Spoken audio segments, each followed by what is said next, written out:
فاكهة، اي فاكهة بقى موجودة عندكم.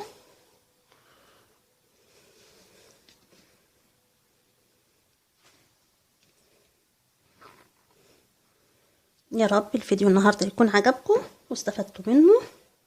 يا ريت لو عجبكم ما تنسوش كده اللايك، تشجعوني وتعملوا تشتركوا معايا، تكتبوا لي كومنت. يا رب الفيديو النهارده يكون عجبكم. فغنسل كده بقى على الوش في الفاصل ده كده.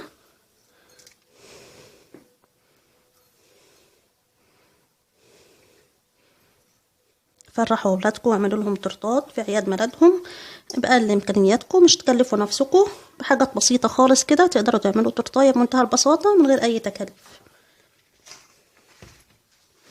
باجي بقى امسح كده الاحراف بتاعتها الشكل النهائي.